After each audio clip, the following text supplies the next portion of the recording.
Hey, it's Chad from P4P again for another video for Coach's Corner. And the last video I did was on speed development. So we talked about how speed is the primary factor for kind of breaking out of the pack when it comes to sports and being more of the elite. So in part of it, I talked about sprinting mechanics. And on one side, I talked how skating mechanics are totally different than the running.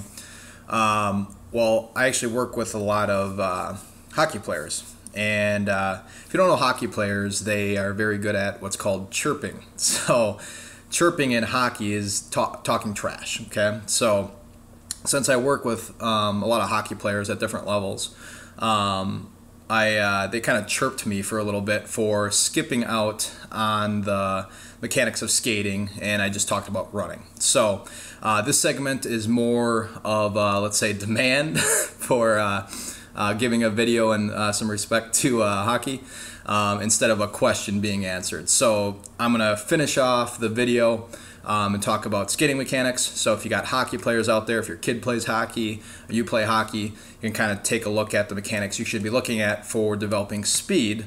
Because once you get the mechanics down, then we can start working on force and power development. So when it comes to hockey, you're on a sheet of ice and you got a small blade that you got to balance on. So when it comes to hockey, if you want to be really good at it, you have to start early. It's not a sport where you can just pick up, okay? Because it is such a high demand on the skill side, where you have to develop the skill early and then develop speed and power later, because it requires so much on the skill side. So if you're looking to be highly developed in hockey, you need to definitely be starting early so you can get those skills down. Otherwise, you're always going to be behind in some regard. Okay, you got some of the rare few that can catch up, but try to start early. And then as far as skating mechanics go, what you want to look at is, let's kind of break it down by segment. Okay, when it comes to the feet, let's talk about the feet first. Here are some mistakes that you're going to make. When athletes are starting to learn to skate, we call it railroading. So what happens is an athlete will not come to center. So what you want is their feet here, and they want to push off at 45 degrees and then come back to center. And then that's how you skate, okay? You use the angle of the blade to push off. So what happens is when athletes are a little weak in the hips or lower extremities, what happens is they railroad. So what that means is, instead of coming to the center, they actually stop here, stop here. So they push off, so you can see the stride length is much shorter. So the athlete is getting a lot less power out of each stride, okay? So that will actually make you slower, okay? So what you want is to be coming to center with that blade. So that foot, when you push off, toe off, come back to center, okay? So the other part where people screw up is they also drag the toe, okay? So we come to center here, midline, we push off with the skate, and then we fully extend the leg at 45 degrees, and then what happens is athletes will drag that toe back up to center. We don't want that, that's drag, okay? So you want to push off, come back to center. Push off, come back to center with that toe off, and then coming back to center by picking that foot up just over the ice. So those are the two things to look for at the feet. Obviously, hip position, you don't want to be too tall, because if you're too tall, you're not going to have enough length to push off with your legs, okay? So you'll be like walking like this. So what you want to do is push off, get low, and push off in the stride, and you get more power that way too. So that's kind of the lower side for you guys.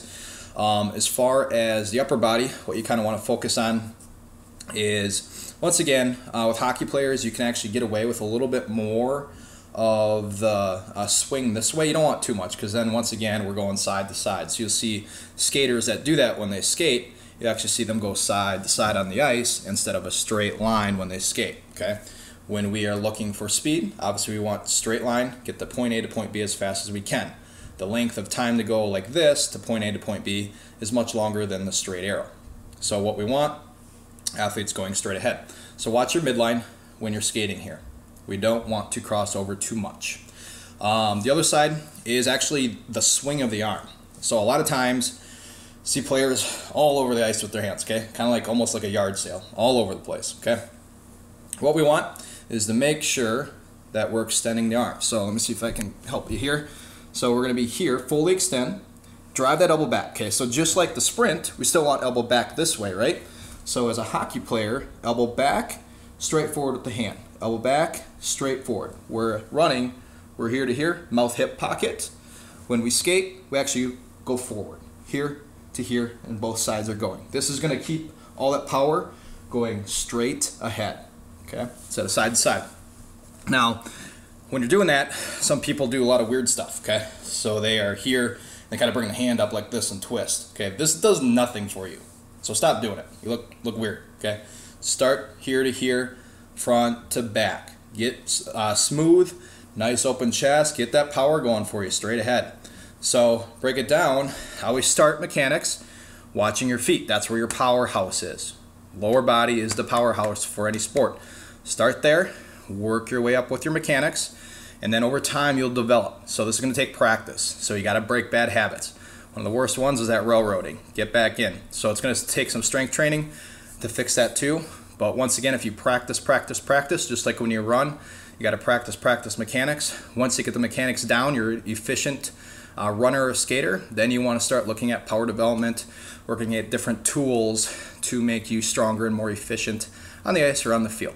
So to the hockey players out there that had a great time chirping me about that, you got your props now, and I kind of broke it down for everybody. So I hope that helps if you got a hockey player out there, or if you're a hockey player yourself. It's important at any level to make sure you develop this aspect. So, because as you get older, if those habits are in there, it gets harder and harder to break. So start them young. So thanks again. If you got more questions, go to p4pmuscle.com and go to the contact us. Put in your question, and I'll be happy to answer for you. Other than that, see you till next time.